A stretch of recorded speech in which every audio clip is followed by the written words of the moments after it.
Ta-da! Hello friends, welcome back to this study along of the World Order of Baha'u'llah. If you are just jumping in for the first time to this weekly study, welcome, and you might want to check out the mission statement video for this project linked below to give you an overview and the how and the what and what are we doing and what is this book and all that stuff. And for the rest of you, woo woo, we are starting a new letter today written 1931, November 28th by Shoghi Effendi. This is the 10-year anniversary of the passing of Abdu'l-Baha. We are smack dab in the middle of the two world wars. So World War I concluded over a decade ago, and as you will see, the rumblings of the Second War are palpable.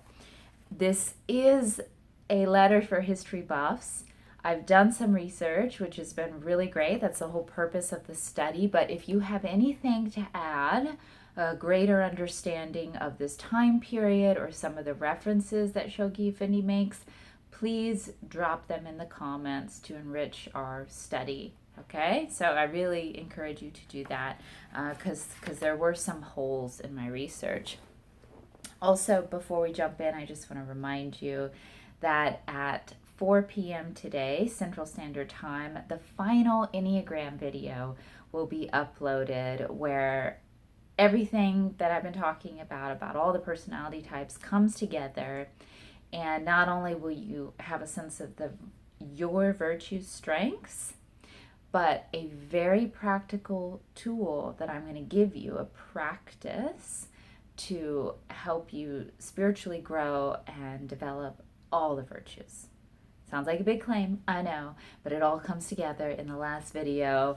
As long as you've seen 3 through 5, like, you're going to be good, but 1 and 2 are, laying the foundation.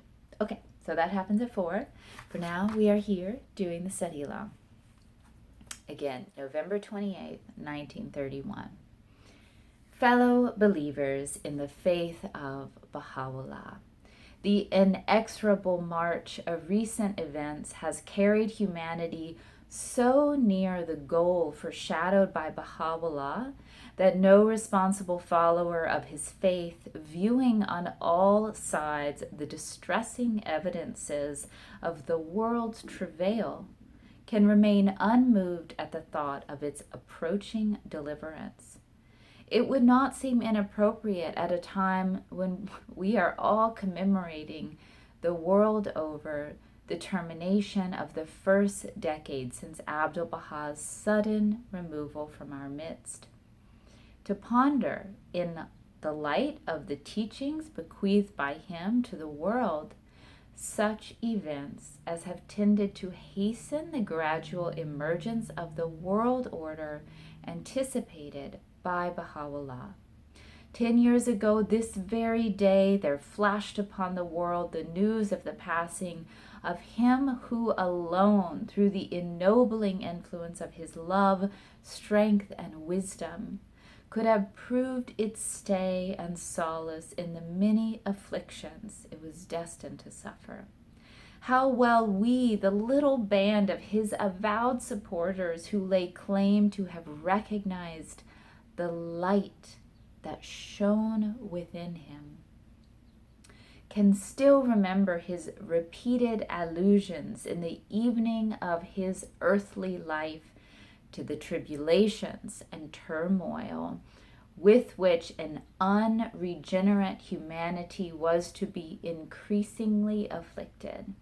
How poignantly some of us can recall his pregnant remarks in the presence of the pilgrims and visitors who thronged to his doors on the morrow of the jubilant celebrations that greeted the termination of the World War. A war which, by the horrors it evoked, we're talking about World War I, the horrors it evoked, the losses it entailed, and the complications it engendered, was destined to exercise so far-reaching an influence on the fortunes of mankind. how serenely, yet how powerfully he stressed the cruel deception which a pact capitalized, hailed by peoples and nations as the embodiment of triumphant justice and the unfailing instrument of an abiding peace, held in store for an unrepented humanity. Peace, peace, how often we heard him remark, the lips of potentates and peoples unceasingly proclaim, whereas the fire of unquenched hatreds still smolders in their breasts. How often we heard him raise his voice, whilst the tumult of triumphant enthusiasm was still at its height, and long before the faintest misgivings could have been felt or expressed, confidently declaring that the document, capitalized, we're going to talk about this, the document extolled as the charter of a liberated humanity contained within itself seeds of such bitter deception as would further enslave the world. How abundant are now the evidences that attest the perspicacity. Somebody tell me how to pronounce this. I know that it has something to do with like perception and clarity, but I don't know how to pronounce it. Perspicacity of his unerring judgment. Okay, sorry for fumbling through that. Okay, so as far as I understand, correct me if I'm wrong, he's referring to the Treaty of Versailles, which was, the pact signed by both sides of World War I.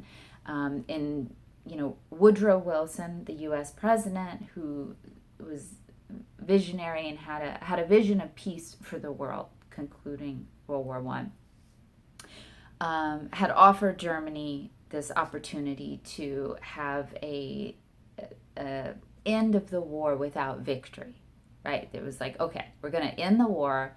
Nobody won. You didn't win, but we're going to end it like officially. And he wanted all of the nations to lessen their armaments. Like seriously, like, okay, we had this war. Now we're going to have peace. But what ended up happening was no one was really satisfied with the Treaty of Versailles, and it was really quite cruel to Germany. And it put all of the responsibility for the war on Germany, and they had reparations to pay. They had all these concessions that they had to give. It redefined the boundaries of their country. They had to lessen their military, and the exorbitant financial responsibility placed on Germany plunged them incredible inflation and terrible debt, and it became expensive to buy a loaf of bread in Germany. So the way I understand this, is that Abdu'l-Baha saw this, and that on the lips of statesmen was this idea of peace, yay, we have a peace treaty, but it's this man-made peace that's actually vengeful and short-sighted. And now that we're so far past World War II, and this is pre-World War II, but we have hindsight, and that loss of German identity. I mean, that the country became smaller. They became so incredibly weakened. They were, willing to concede the war, and then they were so heavily punished by the Allies. Again, hindsight, we've seen that created such fertile ground for the delusions of grandeur that Hitler incited, and that led to World War II, because they were so beaten down and you know, they were vulnerable to a vision of reclaiming their greatness and you know, getting back at the people who had really been unjust at them. So that's my historical understanding of what we're talking about here. The pact and the document. It's interesting that Shoghi Effendi doesn't like call things out specifically. He doesn't just say the Treaty of Versailles. He calls it the pact and the document, or with capital letters. Yeah, interesting. So if you have anything to add, please drop it in the comments. 10 years of unceasing turmoil, so laden with anguish, so fraught with incalculable consequences to the future of civilization, have brought the world to the verge of a calamity too awful to contemplate. Sad indeed is the contrast between the manifestations of confident enthusiasm in which the plenipotentiaries,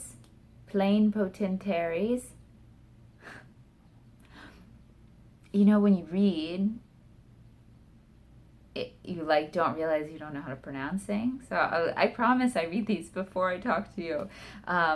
If anyone wants to write these words phonetically in the comments, feel free. Okay. The manifestations of the confident enthusiasm in which the plenipotentiaries at Versailles so freely indulged, and the cry of unconcealed distress which victors and vanquished alike are now raising in the hour of bitter delusion. All right. So I think I'm going to wrap there. I hope that I made some sense to you.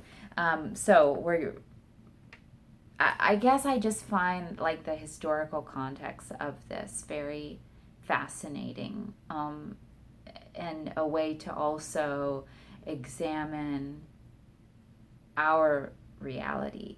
Like when the thing that is proclaimed, peace, and, you know, we have a treaty, and, you know, justice, you know, is sometimes different than what's really happening when it isn't founded on spiritual principles. You know, he says there are still unquenched hatreds in people's hearts, and I think he's definitely referring to both sides. Like, the peace treaty wasn't actually presented in a spirit of peace, right? It was vengeance and some degree of manipulation and an attempt to compromise that wasn't actually peace. And then likewise, you know, the victors and the vanquished both had smoldering hatreds in their hearts. So thank you so much for studying with me, my friends. Again, this is every Friday at 2 p.m. And we will continue with this letter in the next video. And be sure to check out the Enneagram series. I really think you'll like it, and it'll open your eyes to a whole new dimension of your own personal growth. So until next time, I wish you the best for playing your part in making this world a better place. Catch you next.